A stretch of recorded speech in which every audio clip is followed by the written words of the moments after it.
Hello tout le monde, aujourd'hui je vous propose de réaliser des gaufrettes bien croustillantes. Vous allez voir, c'est une recette qui est assez simple et la cuisson va dépendre de l'appareil que vous allez utiliser. Vous voyez, elles sont bien colorées et cassantes. Vous allez retrouver tous les ingrédients en description de la vidéo.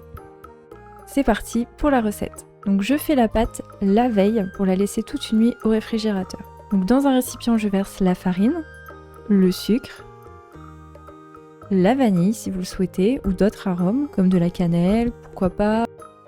Je mélange, je fais un trou au centre et j'ajoute l'œuf. Je commence à mélanger progressivement et petit à petit je vais également ajouter le beurre fondu que j'ai fait fondre préalablement et laisser un petit peu refroidir pour ne pas cuire l'œuf tout simplement quand je vais l'ajouter dans la pâte. Donc là vous l'ajoutez petit à petit et à force de mélanger avec votre spatule, vous allez obtenir une pâte compacte comme ceci.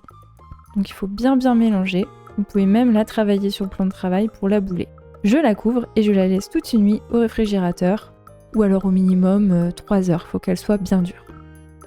Pour la cuisson, j'utilise ce vieux gaufrier en fonte, mais bien sûr vous pouvez utiliser des plaques à gaufrettes dans un gaufrier plus classique, ce sera beaucoup plus simple. Je récupère la pâte froide.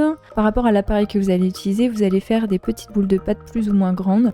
Donc moi par exemple, pour ce gaufrier, ce sont des petites boules de 30 g de pâte. Donc je les boule et ensuite je vais leur donner une forme allongée pour qu'elles se répartissent mieux dans mon gaufrier.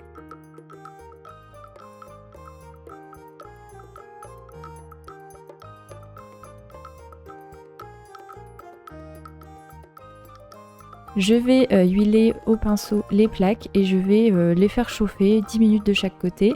Donc pour cet appareil, mais pour un appareil à gaufres plus classique, n'hésitez pas à suivre les instructions tout simplement.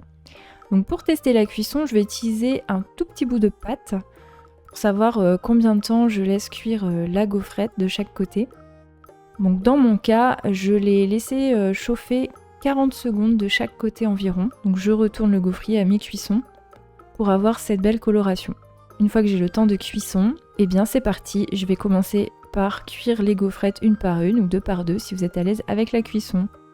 Ensuite, je retire la pâte du gaufrier et si vous le souhaitez, vous pouvez les découper pour leur donner une forme régulière. Mais forcément, c'est facultatif. Bien sûr, les chutes, on les mange quand même.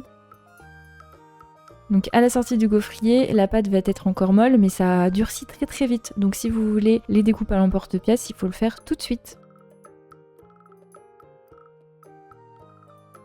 Donc vous voyez, ici elle est encore un peu molle, puis ensuite elle va refroidir et tout simplement devenir croustillante. Et voilà, toutes mes gaufrettes sont cuites, maintenant il ne reste plus qu'à les déguster avec un petit thé, un petit café ou un chocolat chaud.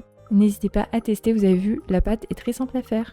N'oubliez pas mon livre de recettes qui est disponible en librairie et sur internet. N'oubliez pas de vous abonner à la chaîne pour suivre toutes mes vidéos et me soutenir, et je vous dis à très bientôt pour de nouvelles vidéos.